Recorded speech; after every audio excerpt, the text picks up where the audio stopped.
Free will. Do we have it? Let's look at what some famous philosophers thought and go through both arguments together and see what we decide at the end. Also, this is my first YouTube video. Woo! So, if you like this video and want to support a new person to the platform, please give this video a like. I apologize if it's a little rough. I've heard rumors that everybody's first YouTube video is not their best, so just bear with me.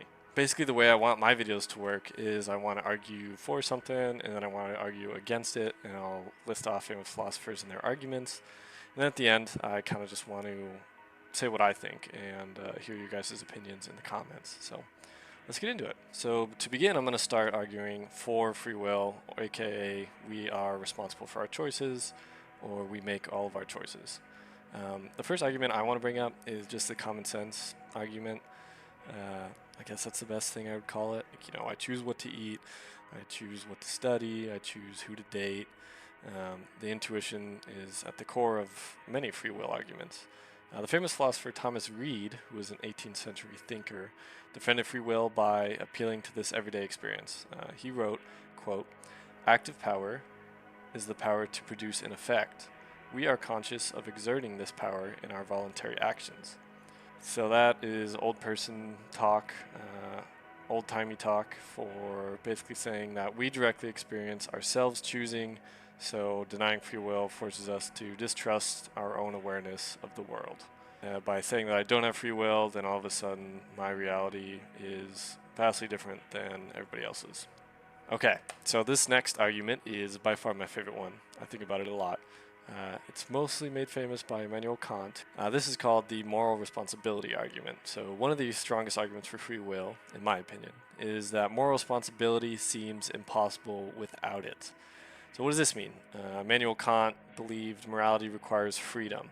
If you're not free, then you can't be praised and you can't be blamed. He famously argued, quote, "Freedom is the condition of the moral law." And in a Critique of Practical Reason, he wrote, "A free will and a will under moral laws are one and the same." In modern terms, if your actions were predetermined, punishing or rewarding you wouldn't make moral sense. You know, why do we send people to jail if they didn't choose to do the bad thing, if all their choices were already made for them?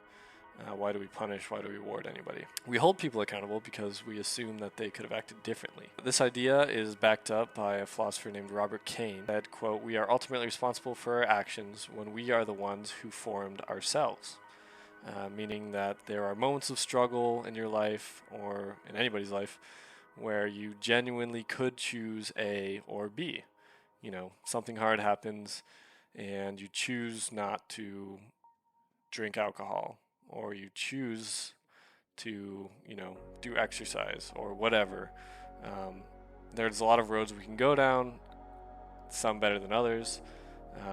But even if physics, you know, shapes a lot of life, there are still moments where conscious effort genuinely tips the scales. So another argument is, I would call it like the introspection argument. Some philosophers argue that free will is evident in our direct experience of thinking and deciding. The French philosopher Jean-Paul Sartre said human consciousness is fundamentally free. In Being and Nothingness, he wrote that, quote, "We are condemned to be free.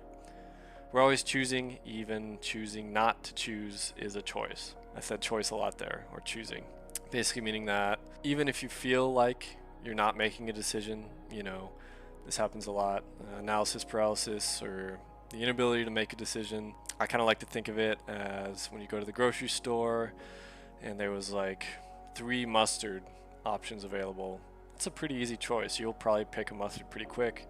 But when you go to the grocery store and there's 50 different mustards, you know, honey mustards and Dijon, or some have seeds in them for some reason, or whatever, you're going to have a lot harder time making that choice. And instead of making the choice, you just choose not to get mustard. But that still is a choice. That was a long-winded way of explaining it, but I hope that made sense. Sartre believed that nothing forces our decisions from the outside. We create ourselves through action. So this next argument is brought up by David Hume. Hume has super interesting arguments about this. I'd love to do just a dedicated video on Hume.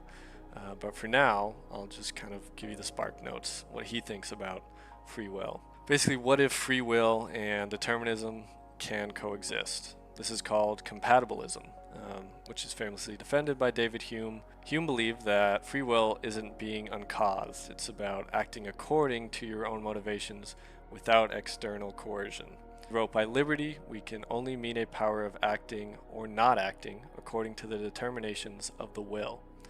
So for Hume, as long as you act from your own desires and not from outside forces, you are free, even in a determined universe.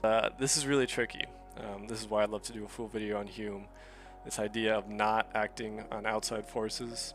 You would be shocked how many of your decisions and the things that you do are influenced by outside forces. I would say it could be most of them.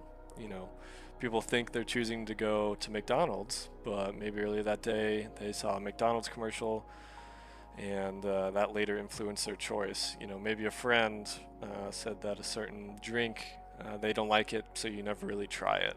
Things like that. But if you're capable of making these choices and you know 100% that no outside forces are acting on you, this is kind of how David Hume defines freedom. Okay, that was a lot of yapping. So now let's go into arguments against free will. The thinkers who say that our choices, our actions, and even our desires are not truly free. This goes all the way from neuroscience to ancient philosophy. It's going to get super cool, so stay tuned.